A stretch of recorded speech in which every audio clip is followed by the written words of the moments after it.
NCRB अर्थात राष्ट्रीय गुन्हे नोंदणी ब्युरोचा अहवाल प्रसिद्ध झालाय. यामध्ये धक्कादायक आकडेवारी समोर आली आहे. शेतकऱ्यांपेक्षा विद्यार्थ्यांच्या आत्महत्यांचं प्रमाण वाढल्याचं यात म्हटलंय. ही बातमी आपण आजच्या पॉडकास्टमध्ये ऐकणार आहोत.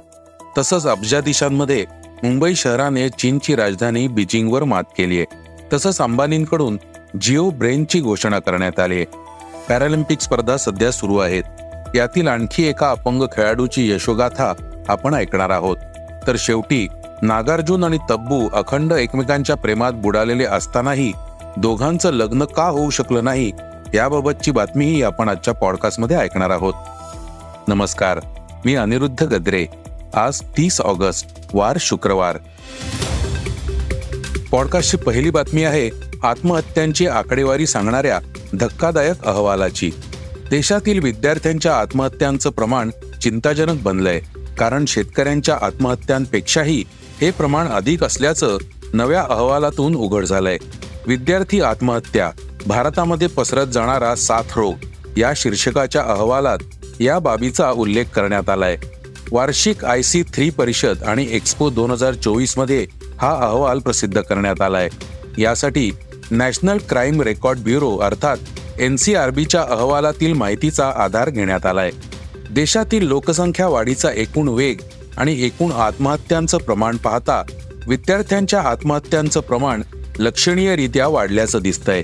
मागील दशकभरात 0 ते 24 वर्षे वयोगटातील लोकसंख्या 582 दशलक्षांवरून 581 दशलक्षांवर आली आहे. त्या तुलनेत विद्यार्थ्यांच्या आत्महत्यांच्या प्रमाणात वाढ होऊन त्या 6,654 वरून 13,044 वर पोहोचल्या आहेत.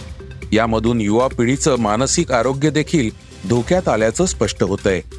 साधारणपणे 15 ते 24 वर्ष वयोगटातील तरुणाईचा विचार केला तर त्यातील 7 पैकी एकाची मानसिक स्थिती बिघडल्याचं दिसून आलंय. यासाठी जे सर्वेक्षण करण्यात आलं होतं त्यातील 41% तरुणांनी आपण मानसिक समस्यांना सामोरे जात असून वैद्यकीय आधाराची गरज भासत असल्याचं म्हटलंय. यासाठी युनिसेफने तयार केलेल्या the state of the world's children या अहवालाचा आधार घेण्यात आला होता. दरम्यान महाराष्ट्र, तामिळनाडू आणि मध्य प्रदेश या 3 राज्यांतील विद्यार्थ्यांच्या आत्महत्यांचं प्रमाण सर्वाधिक असल्याचं दिसून आलंय. देशातील एकूण आत्महत्यांचा विचार केल्यास हा आकडा 1/3 एवढा भरतो. तामिळनाडू आणि झारखंडमधील विद्यार्थ्यांच्या आत्महत्यांमध्येही वर्षागणिक वाढ झाल्याचं दिसून येतंय. लोकसंख्या आणि आकारमानाच्या दृष्टीने मोठा असणाऱ्या उत्तर प्रदेशातील विद्यार्थी आत्महत्यांचे प्रमाण हे सर्वाधिक आहे. पॉडकास्टची दुसरी बातमी आहे मुंबई शहर हे जगातील सर्वाधिक अब्जाधीशांचं शहर बनलंय. मुंबई ही केवळ आता भारताचीच आर्थिक राजधानी राहिली नसून आशियातील अब्जाधीशांची राजधानी म्हणून नावारूपास आली आहे. सर्वाधिक अब्जाधीशांच्या संख्येत चीनची राजधानी बीजिंगला मागे टाकत आशियात सर्वाधिक अब्जाधीश मुंबईत असल्याचे हुरून इंडिया रिच लिस्टच्या अहवालात नमूद केलंय. यंदा मुंबईतील श्रीमंतांची संख्या 58 ने वाढून ती एकूण 386 इतकी झाली आहे. भारतातील एकूण अब्जाधीशांपैकी तब्बल 25% अब्जाधीश एकट्या मुंबईत आहेत. त्यापाठोपाठ नवी दिल्ली, हैदराबादचा क्रमांक लागतो. सध्या मुंबईत एकूण 92 अब्जाधीश असून बीजिंगमध्ये ही संख्या 91 इतकी आहे. विशेष म्हणजे मुंबईतील श्रीमंतांच्या यादीत 26 नव्या गर्भश्रीमंतांची भर पडली असून त्यांची एकूण मालमत्ता $44,500 कोटी इतकी आहे. पॉडकास्टची तिसरी बातमी आहे सुप्रीम कोर्टाने तृतीयपंथीयांना दिलेल्या दिलाशाची. केंद्र सरकारने सुप्रीम कोर्टाला कळवलंय की ट्रान्सजेंडर पर्सन्स ऍक्ट 2019 अंतर्गत जारी केलेलं सर्टिफिकेट ऑफ आयडेंटिटी हे पॅन कार्ड मिळवण्यासाठी वैध कागदपत्र म्हणून मान्यता प्राप्त होईल.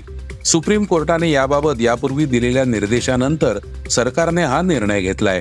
पॅन कार्डवर तिसरे लिंग हा पर्याय समाविष्ट करण्याची विनंती करणारी याचिका एका याचिकाकर्त्याने सुप्रीम कोर्टात केली होती. पॅन कार्डवर पुरुष, स्त्री व्यतिरिक्त थर्ड जेंडर हा तिसरा पर्याय उपलब्ध करून देण्यासाठी केंद्र सरकारला आदेश देण्यात यावेत अशी याचिका सुप्रीम कोर्टात दाखल केली होती. असं झाल्यास माझ्यासारख्या ट्रान्सजेंडर व्यक्तीला पॅन कार्ड आधारशी लिंक करून अचूक ओळख पुरावा मिळवता येईल असं यात म्हटलं होतं. कारण याचिकाकर्त्याने पॅन कार्डमध्ये तिसरा पर्याय नसल्याने पुरुष म्हणून नोंदणी केली होती, तर आधार कार्डवर तसा पर्याय असल्याने तृतीयपंथी म्हणून नोंदणी केली होती.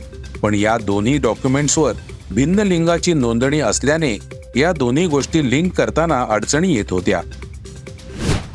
पॉडकास्टची चौथी बातमी आहे रिलायन्सच्या वार्षिक सर्वसाधारण सभेत करण्यात आलेल्या घोषणेची. रिलायन्सच्या सर्वसाधारण सभेत रिलायन्स इंडस्ट्रीजचे चेअरमन असलेले मुकेश अंबानी हे दरवर्षी स्वतः कंपनीच्या नव्या उत्पादनांची घोषणा करतात. यंदाही त्यांनी काही महत्त्वाच्या घोषणा केल्या आहेत.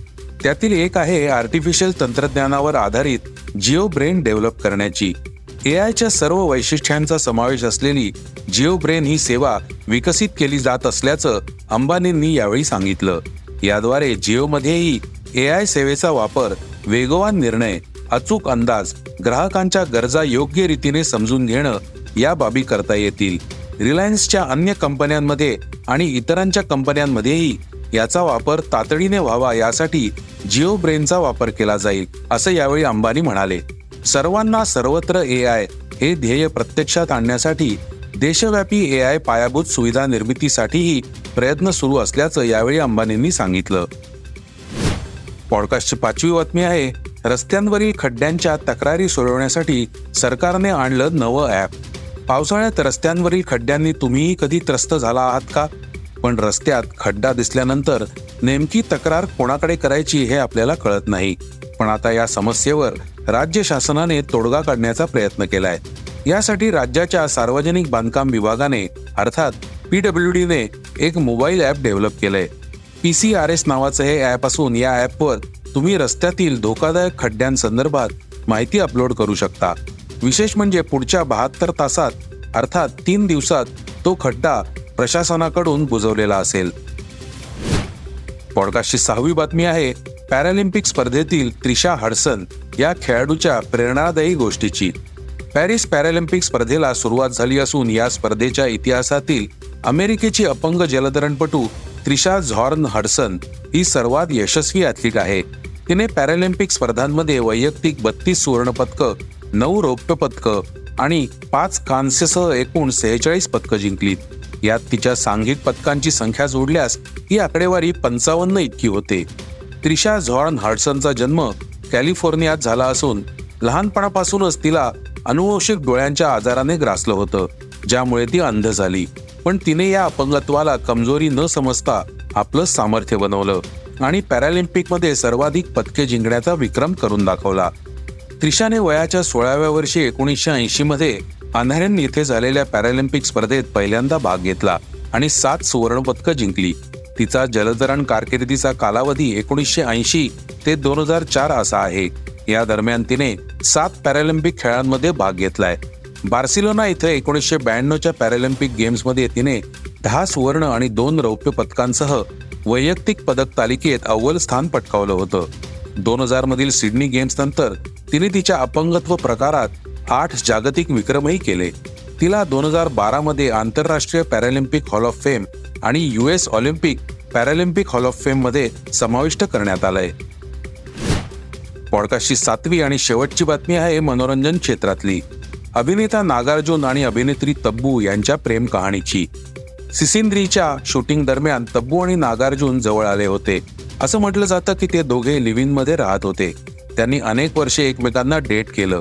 मात्र 10 वर्ष उलटूनही नागार्जुन तब्बूशी लग्न करायचं नाव घेत नव्हता.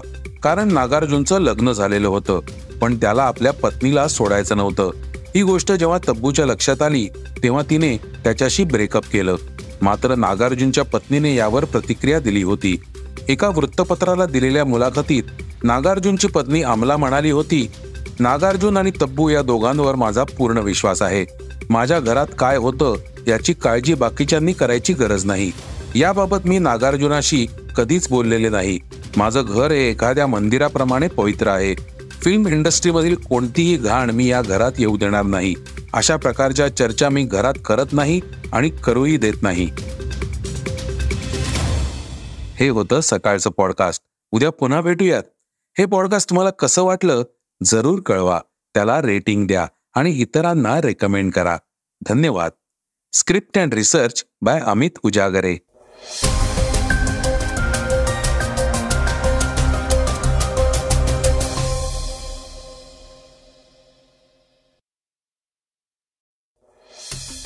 वाचा, बघा आणि आता ऐका आणखी बातम्या isakal.com वर.